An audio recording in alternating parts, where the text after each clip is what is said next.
only apt that the first lecture and our first two exhibitions should document the work of current or recent graduates of the school. As you know, there is an exhibition which accompanies this great publication that these great people here have produced, which is upstairs in the front members room.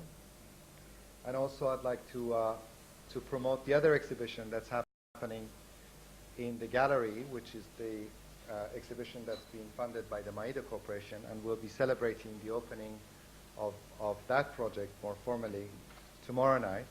People who've worked with Shinagashira and Jean-Baptiste Marot.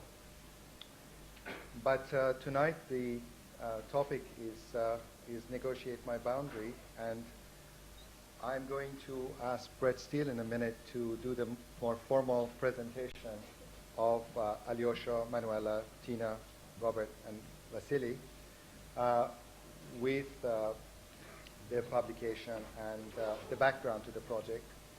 What's important for me personally is that really all of us are here basically for the school to be promoting important ideas, to be pushing boundaries, to be doing the kind of work that is not being done outside, and to really build important links between the practices of the school and the practices that all of you are engaged with in terms of different conditions throughout the world.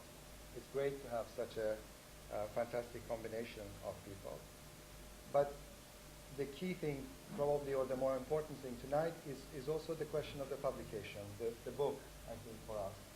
Because we have been thinking not only about the development of the work of the 5 people who were responsible for the exhibition and the book, which I saw during their presentation in January of last year, but the book which they produced in kind of draft form was really the idea of organizing and presenting architectural ideas in a different format than certain conventional modes of representation of architectural projects.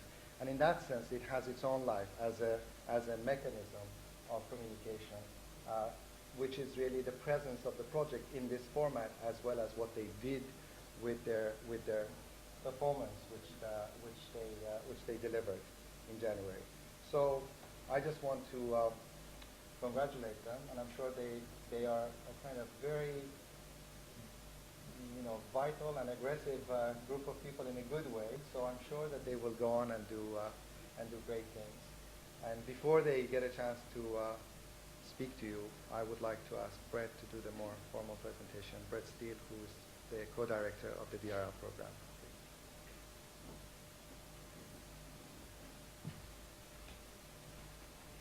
Thank you, and I'll try and keep this brief. It's the time of year when I think you've all been through enough introductions that one more isn't really needed at this stage. Just to say very briefly a couple of things about the project.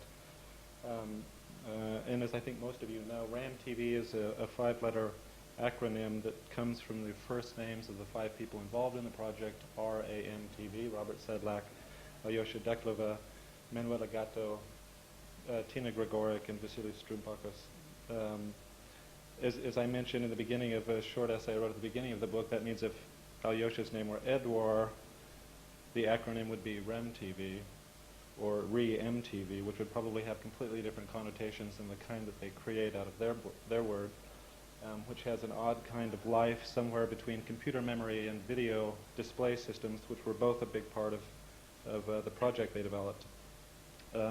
Formally speaking, as they describe it in the book, RAMTV is a network-based platform for architectural research and design. It's a platform that started almost exactly 2 years ago today in this space at the beginning of the DRL course. The 5 people in the project come from 4 different countries and 4 different schools, and quickly came together to explore not just the kind of brief and agenda that was set that year in the studio, but also, and I think one of the things that's been central to the work we've been doing in the studio is looking at the question of how people actually work across different kinds of distributed design systems, like the ones we're working with in the studio today. The book itself formally documents the project that came out of that 2-year collaboration, and which in fact is ongoing. The project, I suppose, in a strict sense, is an architectural proposal, but I think one of the things that interested us immediately in it was the way it went from being a kind of traditional form of building design to one that situates building design in maybe a slightly expanded field of electronic and network technologies. Formally, the project addresses a brief that Chris Hyde and Patrick Schumacher wrote called Autopoiesis for a Community, which takes writings on autopoiesis and structural organization of networks and design in a social realm, applies it to what Patrick calls the superordinary topic of housing today on a site in King's Cross. And as Chris described in his essay, looks particularly at the question of how boundaries are created in networks and communities today. As the architectural design developed, one of the really interesting things that emerged was the way that the network was used both as a way of designing that project and, more interestingly maybe, as a way of extending things like the programming and planning of the project across networks in real time through a website that was developed alongside the building proposal so that the design team and its systems could actually interact with the project as it's developing. And that kind of research was actually formally concluded in the book, which remarkably, the team also found a way to develop in real time as the project and the proposal was being developed.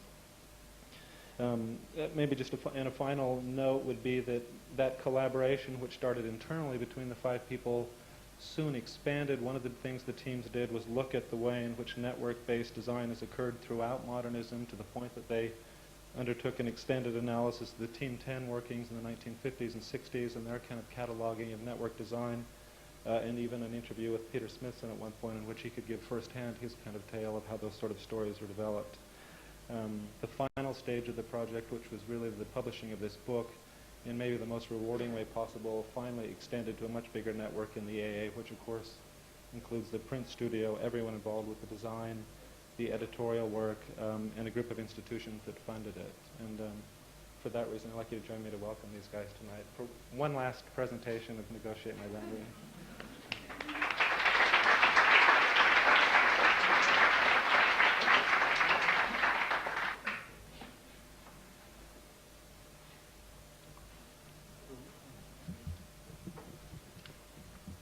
Okay, thank you, Mohsen and Brad, for the introduction. And we want to introduce ourselves again. So this is Tina, this is Manuela, that's Vasili from Greece, and Aljosa from Slovenia. Tina and Aljosa are from Slovenia, Manuela from Italy. Yeah. and I'm the other one from Germany. Okay, this book was intended as a piece of hardware, and it documents a design research project, Negotiate My Boundary, as a year-long thesis in the AADRL. The project's essential digital parts can be found online at the website www.ramtv.org. The research is a response to a design studio brief, Autopoiesis, written by Christopher Hyde and Patrick Schumacher and undertaken at the AADRL in 2001-2002. This year. Negotiate My Boundary investigates how today's changing social systems influence urban residential architecture. This research on the topic of housing is developed through a design project focusing on the mass customization of a neighborhood with a strong social agenda. The thesis simulates a parametric design process initially introduced in the project by means of active web-based user participation.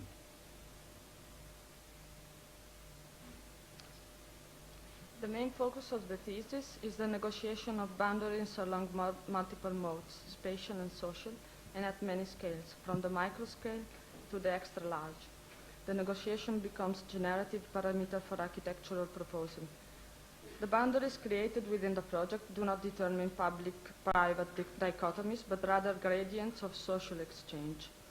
A genotype system and an activity-tiled system interact and inform each other within a larger project field, allowing for the emergence of a spatial organization we called the hyper-attached system.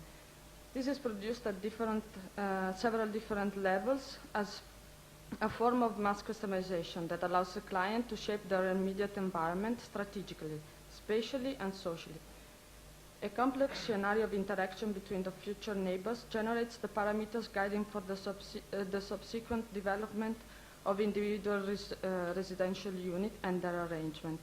The fact that the proposed housing units are not suburban villas, like Villa Savoie, a freestanding object, for instance, without physical proximity to the neighbors, determines the necessity of mutual effects, where customization of one unit affects the other.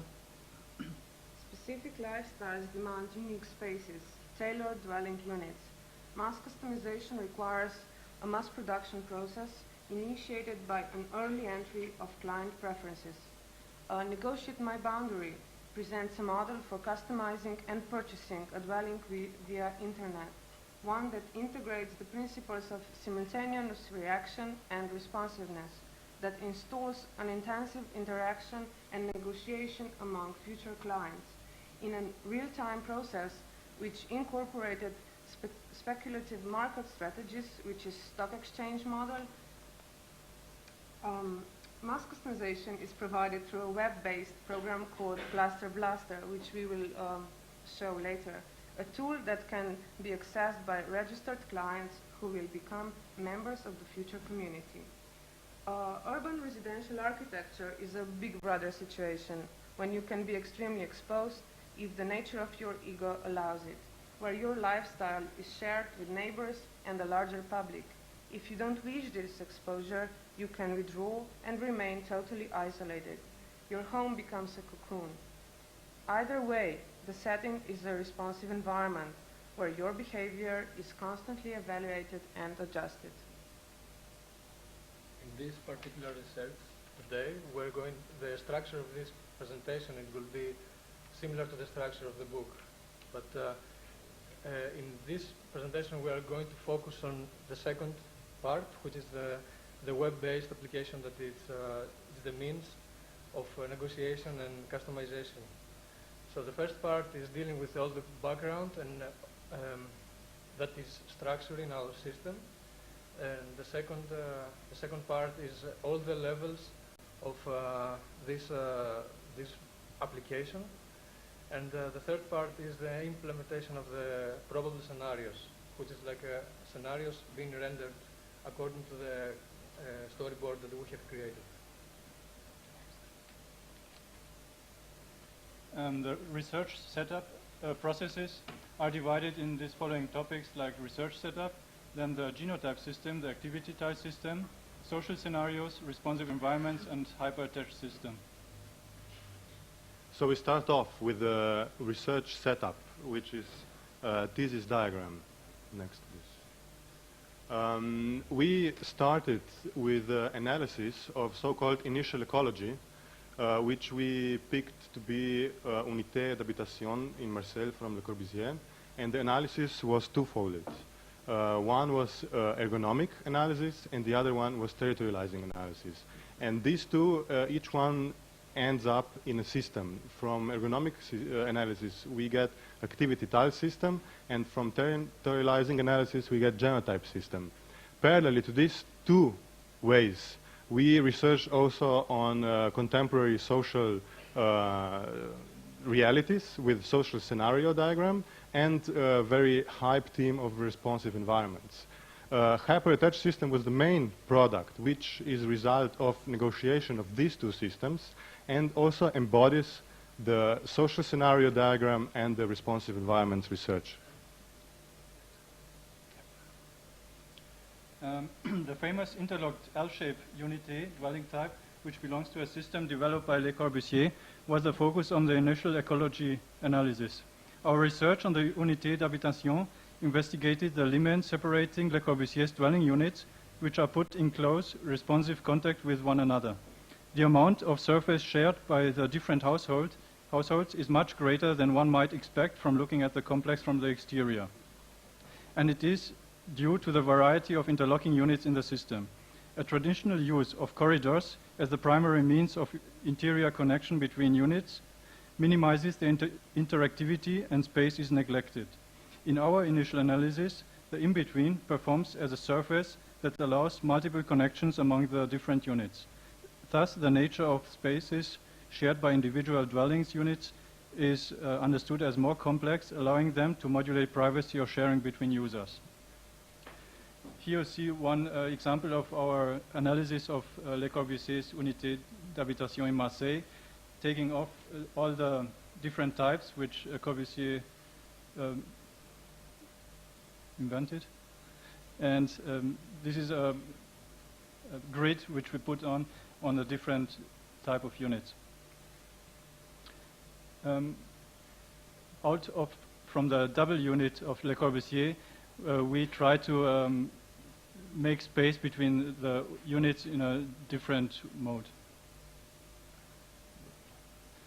And this is the matrix of negotiation of the genotype unit systems. In the middle you see the most dense unit, and at the borders the more loose ones. Okay.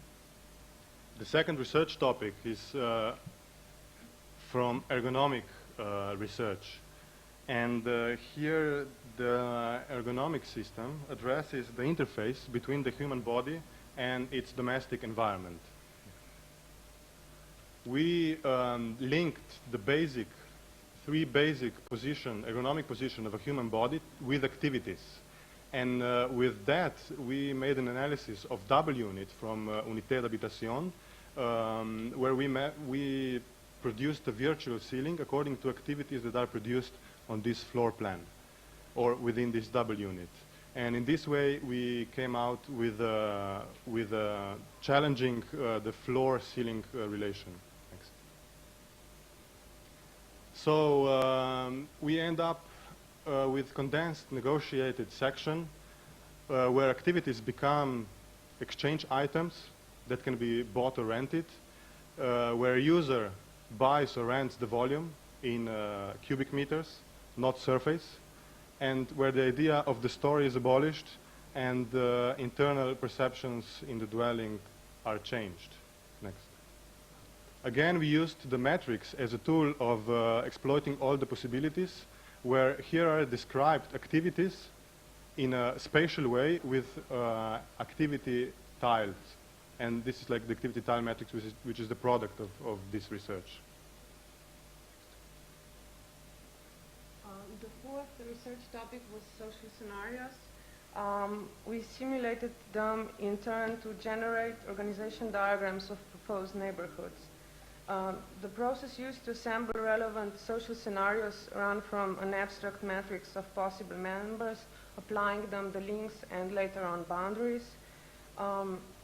The most important thing here was that we based the whole social scenarios on real-life stories. So we picked members, we read their real-life stories, and according to that, we tried to simulate what kind of flat would they like. Next. Initial research was in social realities, which were based in London, where the trend is very clear in order to have small households. The other trend is that the increase of elderly people is rapidly going on, and nuclear families, as we know them, they dominate 77% of all families, but the family with 4 members, it's not really the norm anymore. 23% of all families are actually single parents. This was an essential diagram that actually enabled us to do the exclusion and inclusion principles of activities, because we grouped activities into 3 main groups. Essentials, which serve biological needs, the body; extras, which serve the mind, so there are social, mental, and psychological needs; and services, which is actually support for the 2 previous groups. The diagram is structured in the vertical way, in terms of gradients of intimacy. This diagram enabled us to cut out certain groups of activities, so it's not really needed that you have everything inclusive in your dwelling. Next. So according to that, you can either exclude services, you can exclude extras, and therefore with this exclusion and inclusion of public space, you get a highly structured system of dependencies among dwellings. So it means, for instance, that your household becomes an autonomous public, which is the yellow dotted thing, which means that it has a public program, so it opens at certain times, and it's autonomous. It has all of the three, and same goes for non-autonomous, which means that you have some of the activities excluded, and you depend on other households. Next. All these, the real-life stories and the boundaries, links, and members system of generating social scenario enabled us to do the neighborhood formation, which shows the interdependencies between the members and their spaces.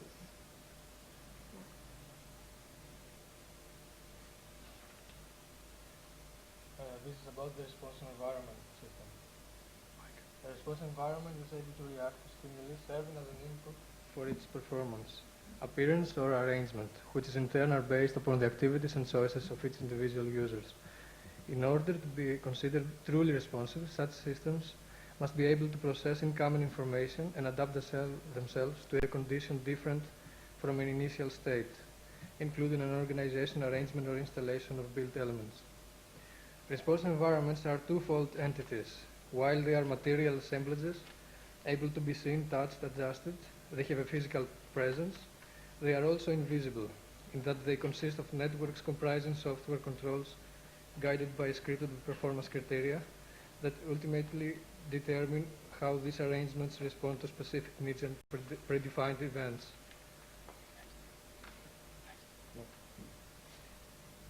These two systems that we used, the upper one behaves as a new way, a rethinking of the threshold, which means that it's working like a threshold system.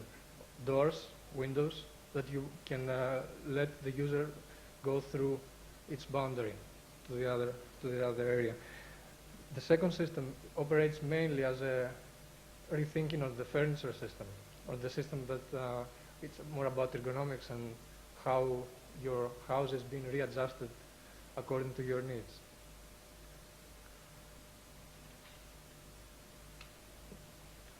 The hyper-attached system. The genotype system and activity tile system developed in earlier stages of research and interact, informing each other in ways that allow for the emergence of a definitive spatial organization, the so-called hyper-attached system. This system defines the performance possibilities of the responsive project field. The genotypes from virtual spatial envelopes, while the modes of their interconnection and penetration define the negotiation space. A hyper-attached system allows for mass customization to begin on the level of hyper-specified planning and programming. It works in this way. The potential client, a potential client for an individual dwelling negotiates with his or her neighbors over the space generated by intersecting genotypes. The dwelling formation is customized by selecting desired activities and therefore sections, which are defined by ergonomics. Individual dwelling spaces are then automatically lofted in a continuous linear formation. So what we see up on the left is the output of the ergonomic system that we showed before, and on the other side you see what we actually extracted from the United Habitation or our initial ecology. And we try to show here how they actually merged in a unique system in which the generic envelope that you see on the left down is interlocked with another generic envelope, and the red area, which is the overlapping area, is then negotiated among the two buyers of the two houses, and the whole of the house is then lofted via this lofting technique that we were developing, and that will be shown later more thoroughly.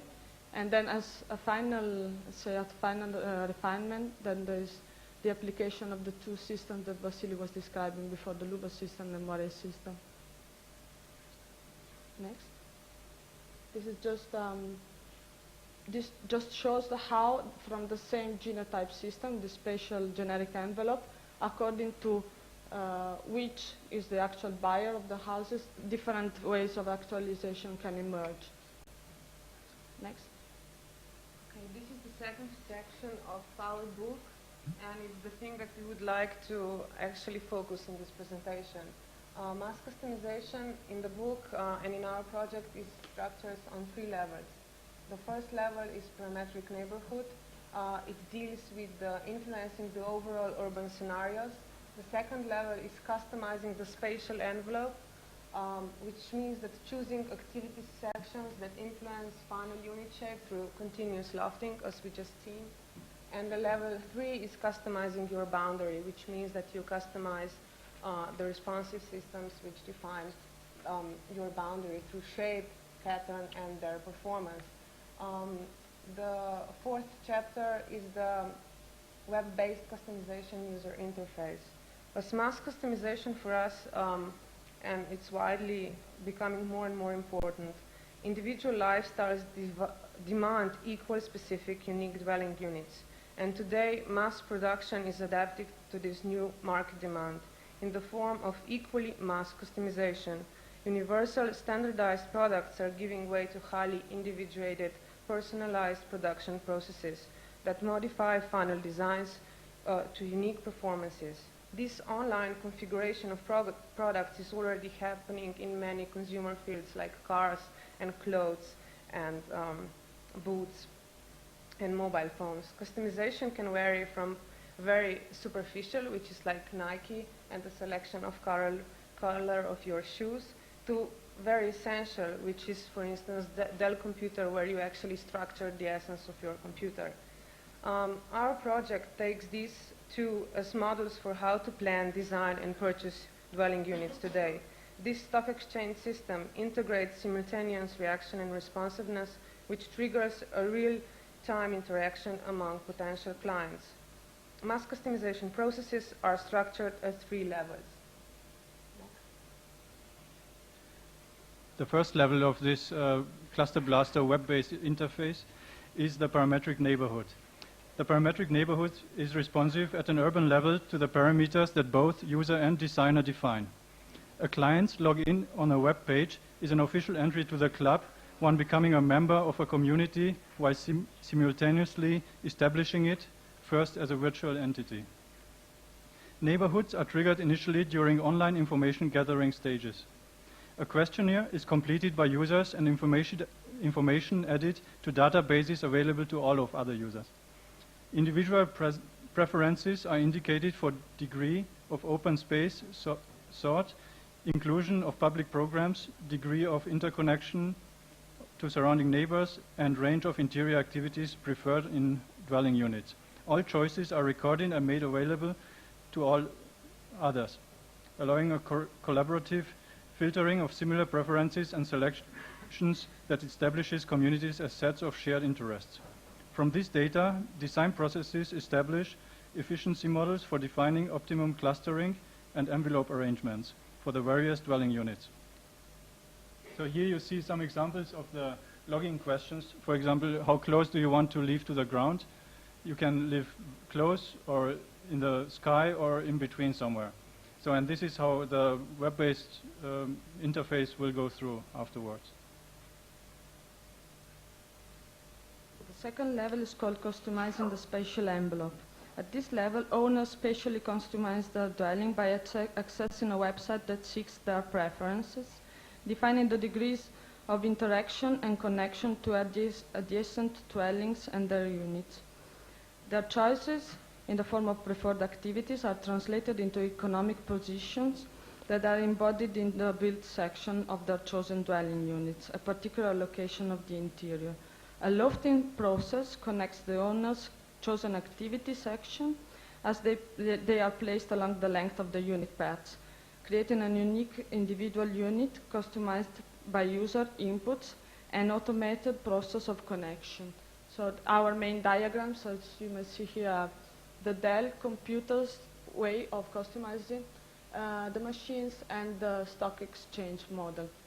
Stock exchange model for the fact that it's a multi-user session and it's based on the speed of choices in which different actors actually fight upon something, and that computer is isolated customization process in which all the parts have to have certain consistency and actually to work together in order to create the machine.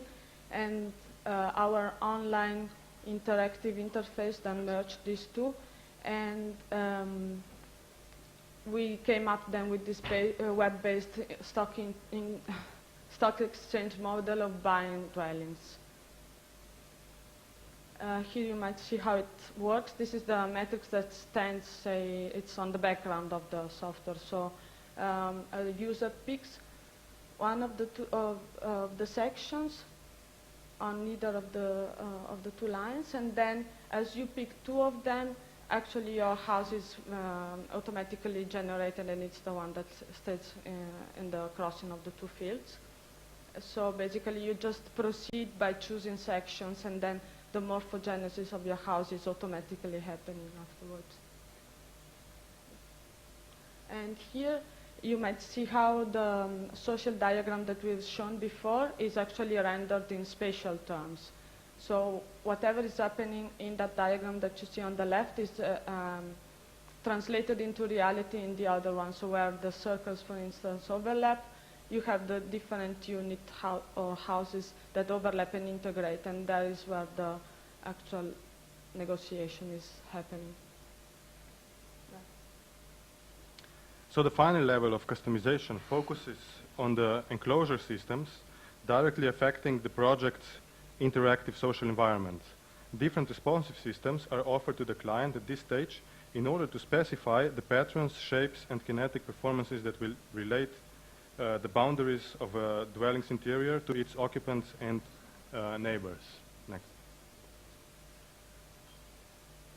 This interactive surface system, louver system, define the performance of a threshold and visibility conditions, controlling the social and physical performance of the boundaries. So in this case, if she likes to walk naked up and down the flat, she is customizing and scripting her boundary to her body, and as she walks, the boundary is actually following her with a face, and in that way closing her from the outside views. Yeah, next. The second one defines the interior space, and it's actually the redefinition of furniture.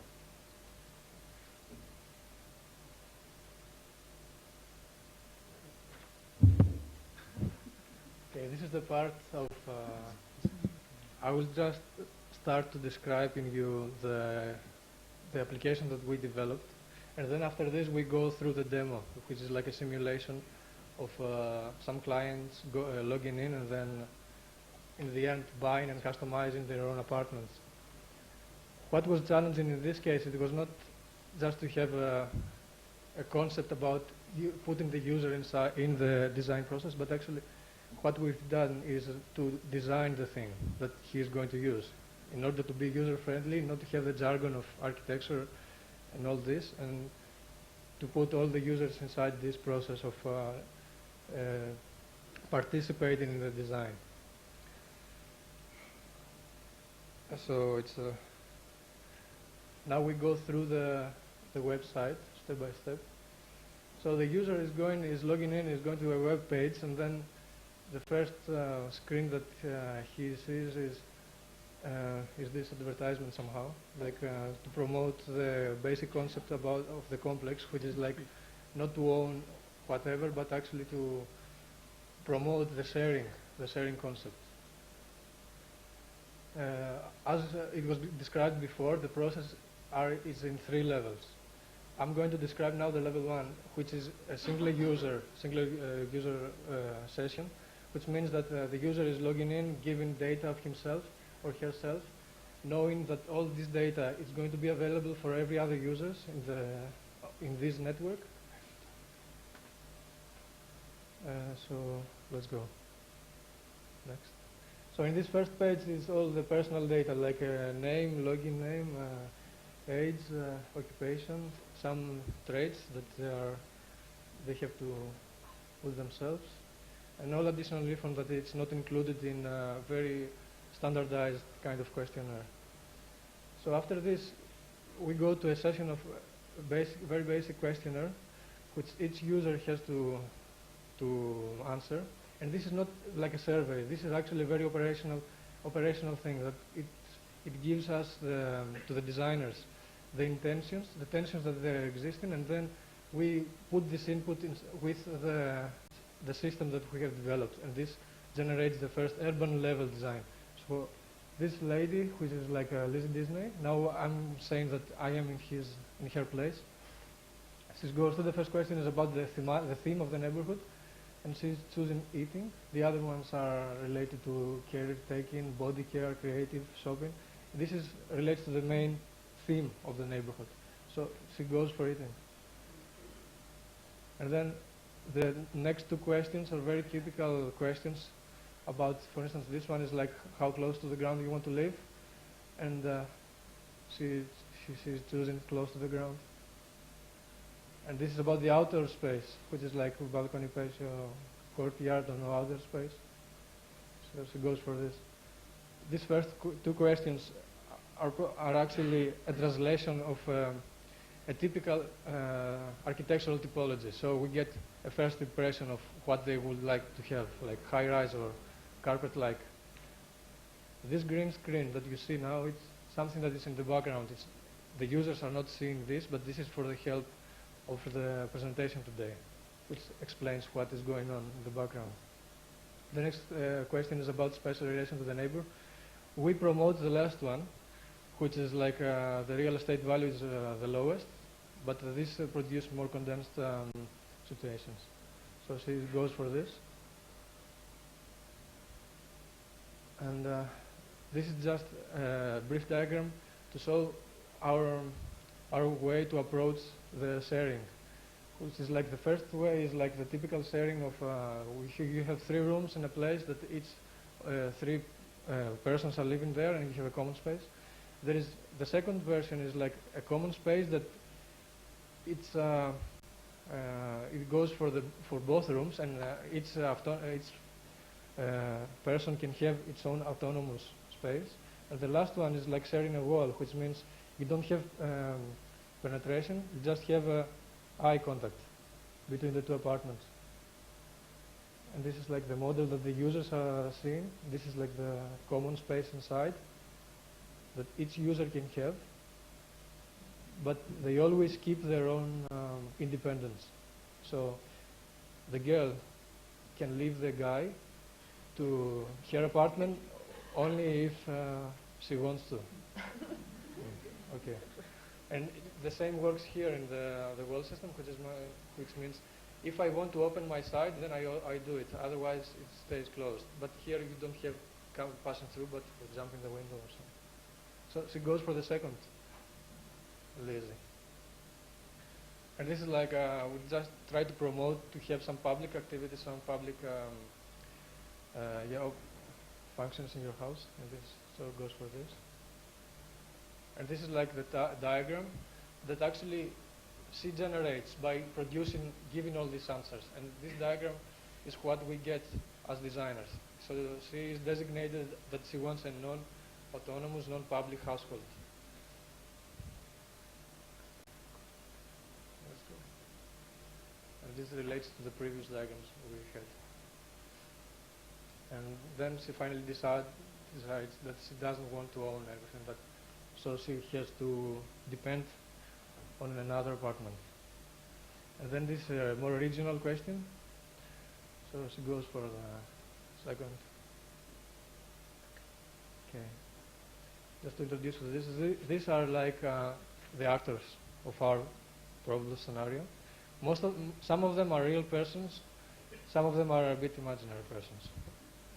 So this small thing is like an ID that everybody gets after submitting all these questions. And this ID is a part of the second level of the interface. So it will be available for everybody to see information about each user, which is in the same session with him. And this is a more elaborated one, giving all the answers and everything, even the picture. So what you see here is like probable scenarios according to different choices in the questionnaire. So we make these people, they're giving these answers, but at the same time they are meeting each other, they are talking on the internet, or they are meeting in the actual space. So they form somehow of relations between them. And all this data is being forwarded to the designer. So somehow you have an intention. And this relates to a specific kind of urban level formation. And this is the problem scenario that we are going to investigate now in level 2. Okay, so we go. Okay, level 2. After 2 months, after all information from the users have been gathered and processed, and we know the constraints and preferences, we can actually go to the second level. All these users which they decided to form the neighborhood are now here again to decide for some other things about their flat. Next. Okay, now I pretend to be Tony and I'm buying a flat for me and my 3 kids. I have to type my name, the password which I gained in the first level, and then I go further. I actually have to customize my own space. First, this was the pattern which was generated from the first level. I tried to, as Tony, I'm interested in this preferred region, so I pick this region where would I like to live. Then I go for a cluster, which is, for instance, location is there. This is the most important thing that I, as Tony, see is the spatial envelope of the whole cluster, which clearly indicated red spaces, which are negotiation areas, which are also very visible here in terms of sections according to these possible units. As I need quite bigger space for these 3 kids, I try to browse all the options. As I'm the first customer, I don't have any constraints, so whatever I choose, I don't negotiate with anyone, except that I know what is the space which I have to negotiate about. I go for this one. Then the next question for me is activities. I go for bathing.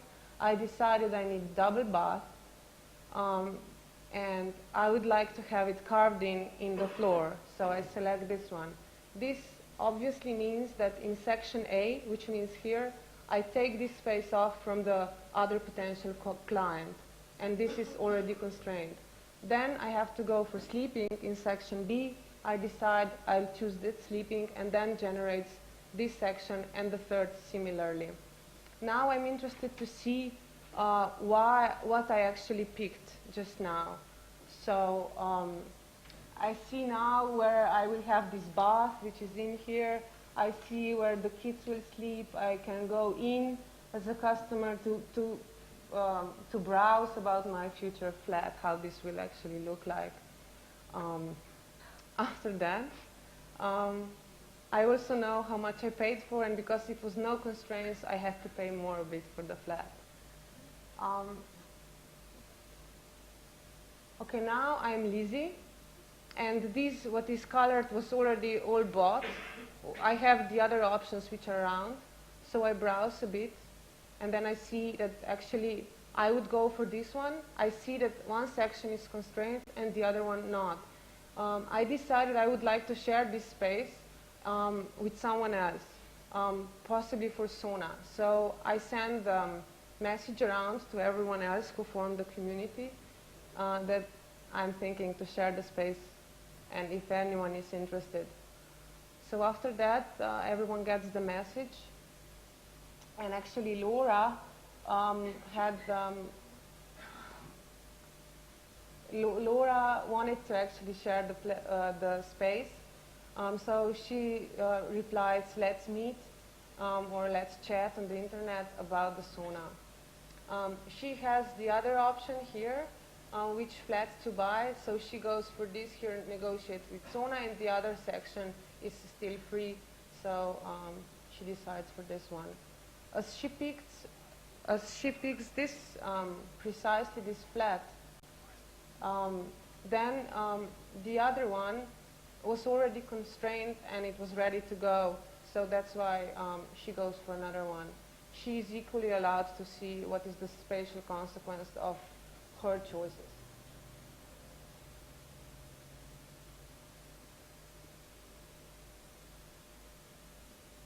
This was the level 2, and after that is level 3.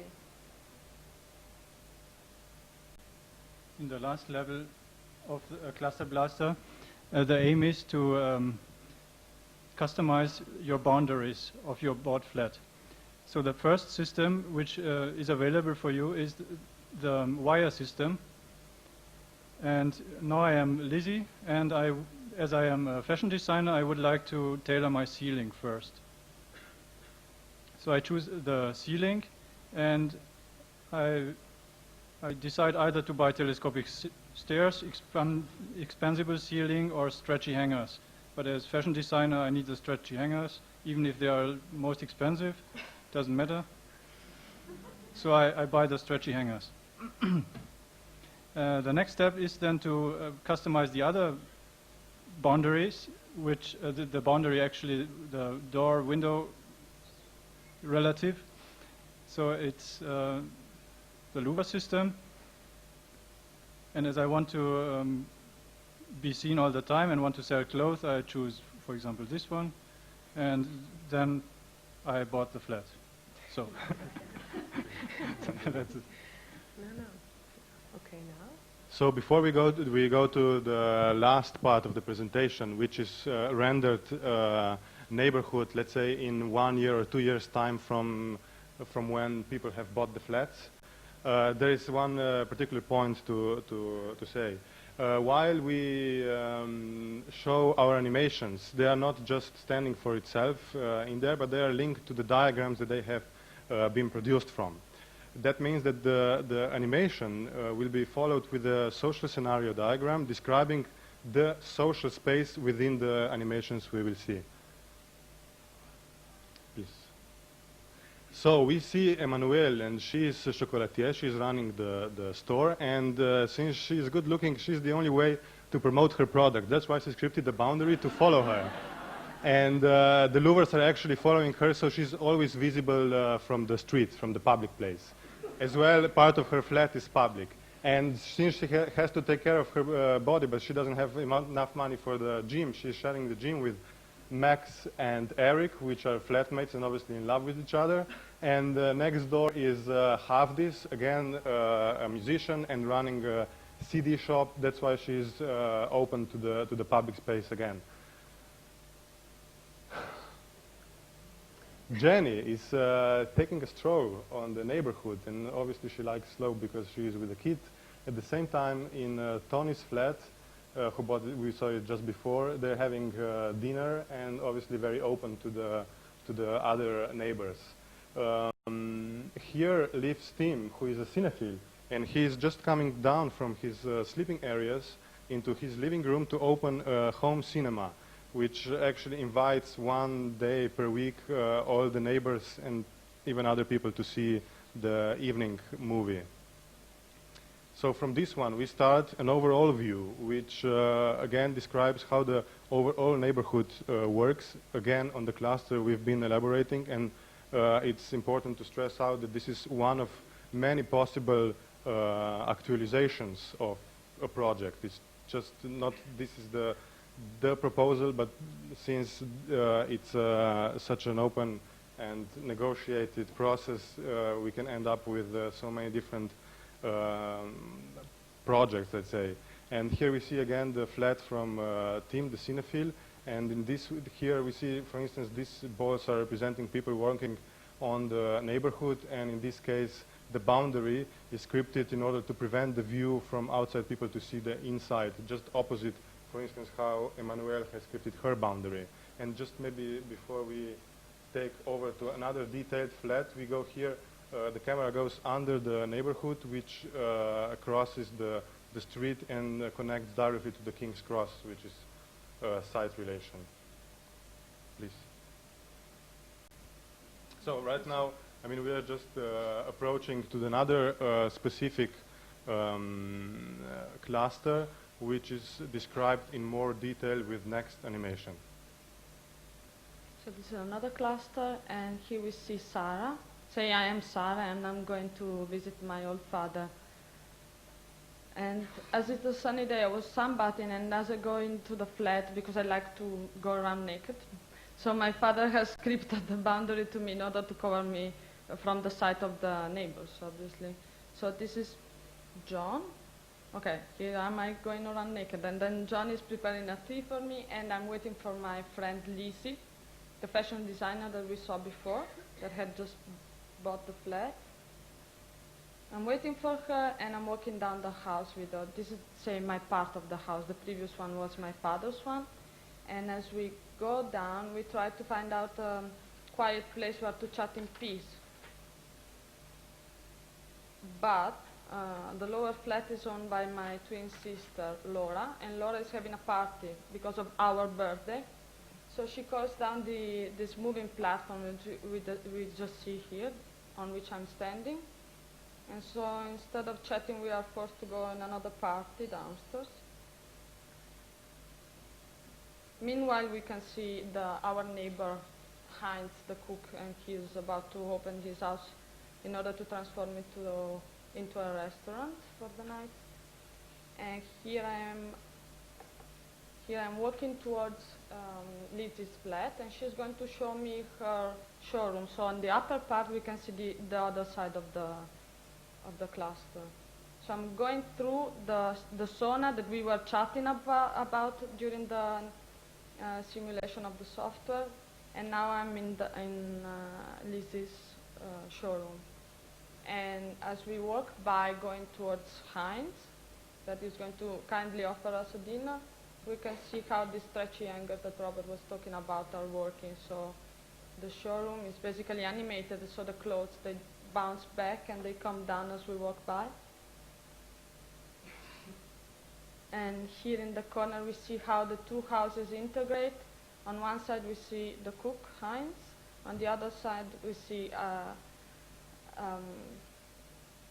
Lizzie's house and how the boundary is operated. So we decide to have a dinner together. We open up the boundary, the platform, and then after the dinner we come closer because we want to have a drink together. After that, it's quite late, so we just close up the surface, and then we jump on top of it where my bed is, and we go there to chat. Okay, this is a diagram that shows how the production of our book happened. So everything was, as you might see there, done in a network way. All of us, we were dislocated in various states of Europe and non-Europe, quite far away from each other. And we have also here a sort of datascape of the exchange means we used. Not only files, but SMS, quite a lot. Emails, and most importantly, our web page, to which we had uploaded and downloaded files constantly in order to exchange them among us. And you see also some funny images of us as well. So now we would like to thank first, in an order which is non-hierarchical, Mohsen Mostafavi,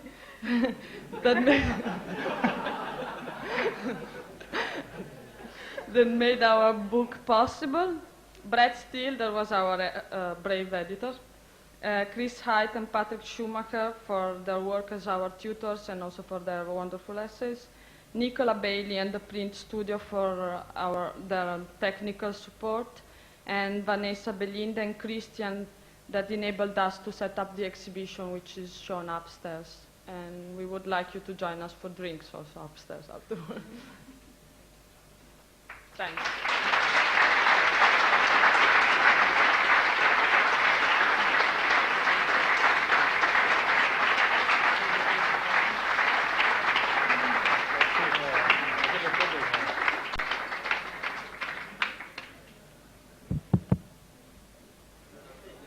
Do we have a microphone back there, maybe, if there are any questions?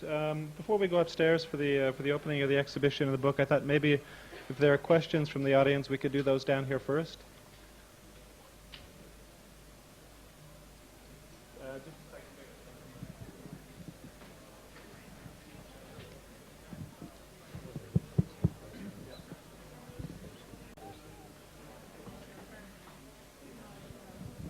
Hello? Is that on? Am I live? Yeah. No, I was just curious. You you definitely kind of spoke to a large degree about customization of the houses before they were built and before they were occupied, but I'm kind of wondering if you spent any energy on the kind of second round, like 5 years on, you've got these houses built. Did you consider at all facilities for adapting the houses after they've been built? Because it seems like you've put a lot of work into getting them specifically customized for a specific client, but when the client changes, I mean, houses are always getting reoccupied. What happens then? Can you just start? Yeah, maybe. I mean, just before you start answering, I mean, this is the first, actually the most, usual question we get, which is obvious. No, please. Okay.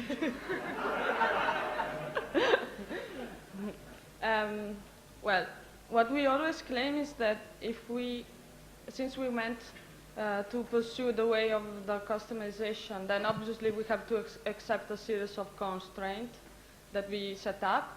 So obviously you cannot have the most, the most shaped and suitable for you, and in the meanwhile you can have the most blank and flexible space. You cannot really match these two things, right? But the idea of having these kinetic boundaries, so these flexible and open areas, is meant anyway to allow for a certain flexibility. But for my part, at least, the answer is that we definitely didn't go for the flexible option, right? So, sorry. In terms of change, actually, what we incorporated was that the system allows that you can buy your flat bigger if you need, or you can give away part of your flat, which is really easy because of the lofting section, and you have the head and the ramp part in the head. If you just sell your head to someone else, you have smaller or bigger, but in terms of changing the shape, once it's done, it's done. But at the same time, as you saw the process of negotiation on the website, which is important to stress that we use the website as a only mean which enables a certain group of people to negotiate beforehand. They already move in and they already see fixed things. The same process continues even afterwards, but not on the website, but in the real time, like, in that neighborhood.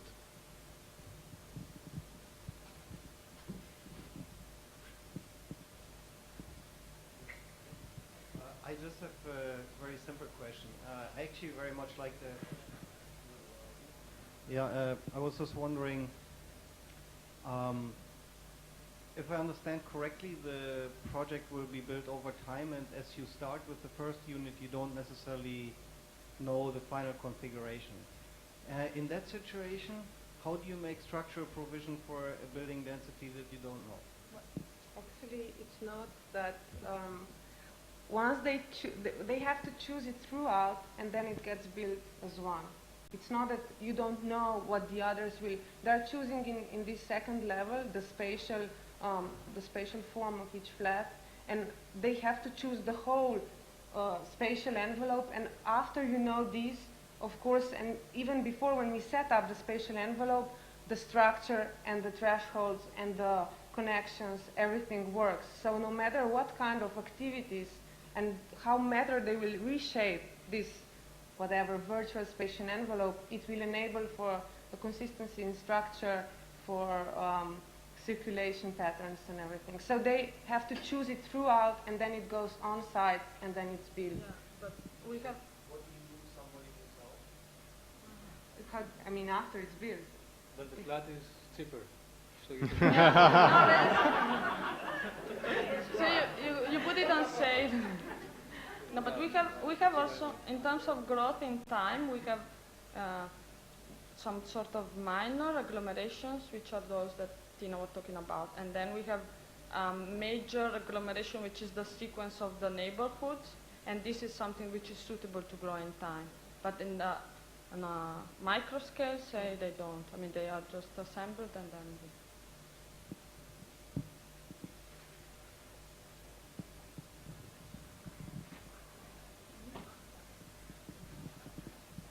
I'd like to know about the extent of the growth of the project, because it seems that it's been dealt with a very specific scale all along. It would be interesting to see maybe, first of all, to what extent it could grow, and how it then would relate to the street or to the site. and what would define the site if it were to grow and grow, basically? Actually, we chose a site next to King's Cross, which is really underdeveloped, and we went with a strategy of attacking the weakest parts. So that means on this side, next to King's Cross, there are empty places where the structure goes on first, and then you demolish very bad buildings to grow on further on. But we don't go so much away from this side, actually. It's site-specific, but it could be on any other side. But it's not like that it grows over London. Like in first level, you have the choices of the client and actually the parameters of the designer, which actually include site specificity and all the connections and what is around. So actually, the negotiation between these two parameters gives you the result, which is virtual spatial envelope, which then goes for sale. So this is how you actually, how you get site specific, or how you really respond to very different demands.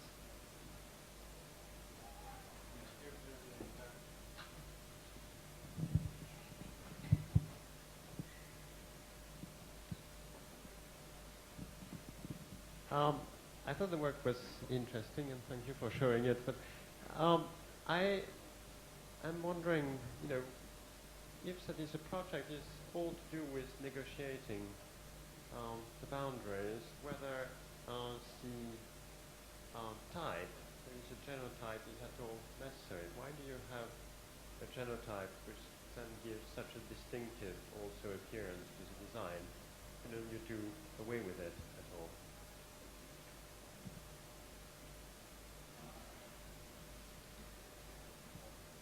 You mean, if I understood you correctly, you mean that we don't really need to have this envelope, I mean this sort of S-shaped forms? Yes, that's right. Yeah. Well, we just, first, I mean it's a project that developed across 2 years, and first we needed really to have a grasp on something that we could figure out before knowing how it would end up. And we have two answers. One is we really needed to have a spatial feeling of what was going on beforehand. The second answer is that we sort of established the idea of having a hidden planner that can somehow set up rules to how the neighborhood is going to be developed. And this helped us to define this general envelope that the planner can set up, and that sets up the constraints that the actual buyers are going to face through the internet. Obviously not presented in terms of master plan, but presented in terms of questions and very user-friendly interface. And the other way to answer that one is that S-shape, precisely that geometry comes from the research on unité d'habitation from Le Corbusier. And we took a look at the double unit. And there the space in between is defined as corridor only. And in this way, our geometry enables us to solve all the other issues that relate to urban questions as well, which are access, communication, vertical communication, how the light penetrates into the neighborhood, how public spaces are defined, not public, but open spaces, whether they are small, whether they are larger, and so on and so on. So it has to do also with this physical constraints and possibilities. So with precisely this shape and the negotiation with two such units together, we got a series of in-between spaces and the negotiation space, which is actually the intersection space between one and the other, which enables us much broader spatial relationship and potential social relationships as Le Corbusier double unit. So that's why it was the shape like that.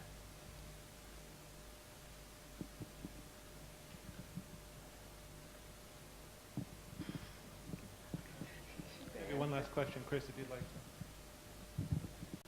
I don't know if it's a question. I guess it's more of an observation. I think I've asked every question I could possibly ask you guys. But I mean, it's more of an observation about the questions that were asked.